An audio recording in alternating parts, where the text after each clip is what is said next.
अभिवादन स्वीकार कीजिए ब्रजेश मिश्रा का और आप देखना शुरू कर चुके हैं द डिबेट। बहनों भाइयों, 1 साल 4 महीने के बाद समाजवादी पार्टी को अपने अनुशासनहीन या बागी विधायकों की सुधाई और आज सुबह समाजवादी पार्टी ने 7 में से 3 को बर्खास्त कर दिया है। ऐसा प्रतीत होता है 4 को आम माफी मिल गई है। आज चर्चा समाजवादी पार्टी के इस मिशन क्लीन की।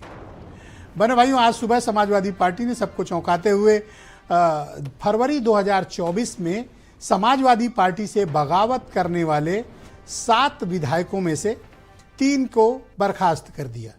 ये बर्खास्त किए गए विधायक हैं रायबरेली जनपद की ऊंचाहार सीट से विधायक मनोज कुमार पांडे, दूसरे हैं राकेश प्रताप सिंह गौरीगंज अमेठी से समाजवादी पार्टी के विधायक, और तीसरे हैं अभय सिंह गोसाईगंज तब का अयोध्या और तब का फैजाबाद और अब की अयोध्या से समाजवादी पार्टी के सांसद के विधायक।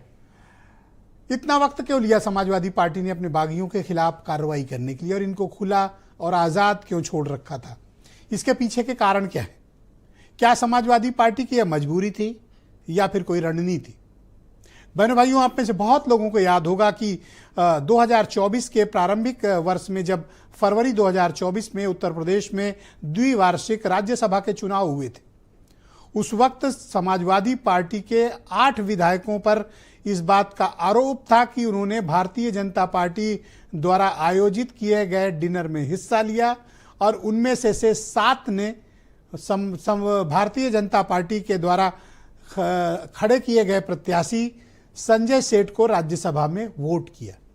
वो उस वक्त फरवरी 2024 में समाजवादी पार्टी में एक बड़ी फूट के तौर पर सामने आया था, क्योंकि कुछ ही वक्त के बाद देश में पार्लियामेंट्री इलेक्शन होने जा रहे थे और ये समाजवादी पार्टी और इंडिया अलायंस के लिए एक बड़ी चोट थी। समाजवादी पार्टी ने तब कुछ रिएक्ट नहीं किया, न इन्हें सस्पेंड किया, न इनके खिलाफ विधानसभा में कोई चिट्ठी दी और न इनके खिलाफ अनुशासनात्मक कार्रवाई की। तब से ये 7 विधायक समाजवादी पार्टी में तब से अब तक बने हुए हैं। अधिकृत विधायक के तौर पर ये विधानसभा में समाजवादी पार्टी के अब तक दर्ज थे और इन 7 में अभी भी सिर्फ 3 के खिलाफ कार्रवाई हुई है। तो इतना वक्त क्यों लिया समाजवादी पार्टी ने? क्या उन्हें किसी बात का डर था या फिर ये एक रणनीति के तहत अपने ही बागी विधायकों को लावारिस छोड़ देने की रणनीति थी, या फिर समाजवादी पार्टी अपने मिशन और एजेंडे को डिरेल नहीं होने देना चाहती थी, या दूसरों को संदेश नहीं? तो ये अखिलेश के नगीने योगी के हीरे कैसे बन गए? ऐसा क्या था? इन विधायकों को ऐसा क्या हासिल हुआ? दरअसल जब देश में पार्लियामेंट्री इलेक्शंस चल रहे थे उस वक्त बहुत ही असामान्य राजनीतिक वातावरण था और राज्यसभा की एक सीट जीतना भारतीय जनता पार्टी के लिए उसकी जान की कीमत के बराबर था, क्योंकि राज्यसभा में उनके पास बहुमत न होने के कारण अक्सर उन्हें बहुत ही परेशानी होती थी और ऐसे में एक अतिरिक्त प्रत्याशी खड़ा करके राज्यसभा की सीटें जीत ली थी भारतीय जनता पार्टी ने। लेकिन उस फूट के बाद आज जिन पर कार्रवाई हुई उस कार्रवाई को भी देखने की जरूरत है। छोड़ा किसको गया है और पॉलिटिकल फांसी किसको किसको हुई है? जिन पे कार्रवाई हुई है उनमें 2 राजपूत समाज से हैं और 1 ब्राह्मण समाज से। जिनको माफी मिली हुई है अभी तक उनमें भी से राकेश पांडे अंबेडकर नगर, विनोद चौबे जालौन, पूजा पाल कौशाम्बी और आशुतोष मौर्य, वो शेड्यूल्ड कास्ट कम्युनिटी के हैं। मौर्य लिखते हैं, कहाँ के हैं? बदायूं के। तो इनके खिलाफ कार्रवाई नहीं हुई। एक्चुअली ये तीनों बड़े वोकल हैं, नंबर 1 बात, जो बर्खास्त हुए हैं, और ये समाजवादी पार्टी लीडरशिप की बहुत ही क्रिटिसाइज भी करते हैं। लेकिन पूजा पाल पर कार्रवाई होती तो पाल बिरादरी वैसे भी इन दिनों बड़ी खराब नाराज चल रही है सबसे, एक तो वो मसला होता। आशुतोष पर कार्रवाई का मतलब शेड्यूल्ड कास्ट कम्युनिटी पे बात आती। बदायूं बेस स्टेशन है समाजवादी पार्टी का, उसे डिस्टर्ब नहीं कर सकते। और बुंदेलखंड में अभी सभी सीटें जीत कर आए हैं और विनोद चौबे मुंह में टेप लगाकर राजनीति करते हैं, लिहाजा उन पर कार्रवाई नहीं हुई। और जहां तक रही बात राकेश पांडे की, तो वो खानदानी लोग हैं और उनकी राजनीति भी जो है वो पहले सब बीएसपी में भी थे, पांडे फैमिली समाजवादी पार्टी में भी रही, फिर बीजेपी में आए। कोई अचरज नहीं होगा कि पांडे फैमिली फिर से पलट जाए। तो यही एक कारण हो सकता है कि समाजवादी पार्टी ने जब अपने घर की सफाई की तो 4 को छोड़ दिया और 3 को बाहर कर दिया। क्या ये 2027 की तैयारी है या फिर फिलहाल इन पर कार्रवाई करके जो बीजेपी मय विधायक हैं समाजवादी पार्टी के भीतर उनको साफ संदेश देने की कोशिश? आप ये एक पूरी स्टोरी देखें। आज एक प्रयोग हमने किया है, आपको आज एक स्टोरी दिखाएंगे।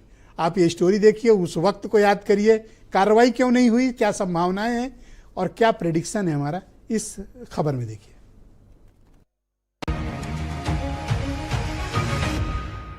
फरवरी का महीना था, साल था 2024। सपा बीजेपी में राज्यसभा की दावेदारी थी, लेकिन समाजवादी आंगन में भाजपाइयों की एंट्री से हड़कंप मच गया था।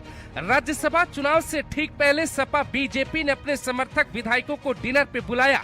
सपा के 8 विधायकों को खाने की टेबल पे अखिलेश यादव का सियासी मेन्यू पसंद नहीं आया। खाने की थाली आने से पहले ही सियासी रायता समाजवादी पार्टी में फैल गया। 8 विधायक योगी के साथ डिनर करते देखे गए, जिसमें 7 विधायकों ने बीजेपी को राज्यसभा में वोट कर दिया। करीब 1 साल बाद माफीनामा लिखने का वक्त खत्म हो गया तो पार्टी एक्शन लेती। बगावत करने वाले कई थे, सजा सिर्फ 3 को क्यों मिली? गौरीगंज से विधायक राकेश प्रताप सिंह योगी की डिनर में शामिल हुए, बीजेपी को वोट किया, सपा ने बर्खास्त। अयोध्या के गोसाईगंज सीट से विधायक अभय सिंह भी डिनर पार्टी में शामिल थे, क्रॉस वोट किया, बर्खास्त हुए। ऊंचाहार से लोकप्रिय विधायक मनोज पांडे शाह के साथ मंच पर दिखे, डिनर योगी के साथ सपा ने अब हटाया। पूजा पाल सपा की विधायक है, बीजेपी से गहरी दोस्ती, वोट भी बीजेपी को दिया, लेकिन सपा ने उन्हें माफ किया। कालपी से सपा विधायक विनोद चतुर्वेदी डिनर पार्टी में शामिल थे, बीजेपी को वोट किया, लेकिन अखिलेश यादव ने माफ किया। जलालपुर से सपा विधायक राकेश पांडे योगी की डिनर पार्टी में शामिल हुए, बीजेपी को वोट किया, लेकिन सपा ने उन्हें भी माफ किया। बदायूं की बिसौली से सपा विधायक आशुतोष मौर्य भी डिनर पार्टी का हिस्सा थे, वोट किया, लेकिन समाजवादी पार्टी ने उन्हें भी माफ किया। सियासत में हर डिनर और हर मुलाकात के मायने होते। यूपी में बीजेपी के लिए सपा विधायकों की क्रॉस वोटिंग इतिहास में पहले भी मिली, लेकिन अखिलेश यादव की पार्टी में भाजपाई विचारधारा इतनी तेजी से क्यों बढ़ रही? ये कहानी वैसी नहीं है जैसी सपा दिखा रही। इसकी इनसाइड स्टोरी में समाजवादी पार्टी के भीतर की बगावत और पार्टी के अनुशासन की पोल खुलती। बर्खास्त विधायक मनोज पांडे सपा के इस फैसले से हैरान है। वो कहते हैं, हमने 1 साल पहले ही बीजेपी ज्वाइन कर लिया था, सपा में दम घुटता है, सपा को मरी हुई आत्मा तक कह दिया, राम विरोधी और समाज विरोधी तक का आरोप लगाया। आत्मा उसी की जगती है जिसकी आत्मा जीवित होती है। मनोज पांडे किसी के अनुग्रह पर राजनीति नहीं करते। मनोज पांडे सम्मान, अधिकार और विकास, यही मेरे राजनीति का और जीवन जीने का मूल मंत्र है, जिसको मैंने कभी न त्यागा है, न कभी छोड़ा है, न उसके बिना कोई राजनीति कर पाऊंगा। राकेश प्रताप सिंह कभी अखिलेश यादव के बेहद करीबी नेता कहे जाते थे, लेकिन समाजवादी पार्टी से दूर योगी की टोली में क्यों पहुंचे, उनका दर्द छलक जाता है। भारत समाचार के संवाददाता सवाल पूछते हैं तो कहानी राम मंदिर, राम प्रेम और समाजवाद से होते हुए राष्ट्रवाद तक पहुंच जाती। राकेश प्रताप सिंह उन्हीं विधायकों में शामिल हैं जिन्हें बर्खास्त किया गया है। मैं केवल इतना कह सकता हूं कि उस दिन क्यों नहीं अखिलेश जी ने कार्रवाई किया, जब उन लोगों पर जिन्होंने रामचरितमानस जलाई और फूंकी, जब भगवान राम के अस्तित्व पर सवाल उठाया, जब देवी देवताओं पर अभद्र टिप्पणी किया, उनके साथ गठबंधन क्यों किया जिन्होंने हिंदू धर्म को मलेरिया, एड्स और कैंसर जैसे शब्दों से संबोधित किया। तो ये अगर मैं इसका विरोध किया और उसके बाद ये कार्रवाई हो रही थी, इस कार्रवाई का स्वागत करता हूँ। हालांकि बात यहाँ रुकने वाली नहीं। गुजरात में राहुल गांधी बार बार दावा कर रहे हैं कि पार्टी में भारी बदलाव होगा। यूपी में यही चेतावनी बार बार अखिलेश यादव दे रहे थे, अब एक्शन भी शुरू हो चुका है। क्या लोहिया की विचारधारा पे चलने वाली समाजवादी पार्टी में कई नेता ऐसे हैं जिनकी जुबान पे समाजवादी नाम और दिल में मोदी शाह रहते हैं, जिन्हें बाहर किया जाना चाहिए? जिन विधायकों को बाहर किया गया उन्हें पीडीए विरोधी बताया गया, लेकिन वो पीडीए विरोधी क्यों है, सपा ने ये क्यों नहीं बताया? 20 जुलाई को अयोध्या से पीडीए महापंचायत शुरू हो रही, जिसका ट्रेलर सपा ने रिलीज कर दिया है। उस महापंचायत में सपा पिछड़े नेताओं को ब्लॉक स्तर पर खड़ा करने की कोशिश करेगी, लेकिन जनाधार वाले नेताओं का सपा की विचारधारा से दूर होना क्या अखिलेश यादव के लिए भविष्य में संकट पैदा नहीं करेगा? कहते हैं सियासत में बगावत तब बढ़ती जब पार्टी में घुटन बढ़ती। क्या इसी घुटन का जिक्र कर रहे थे बर्खास्त विधायक मनोज पांडे?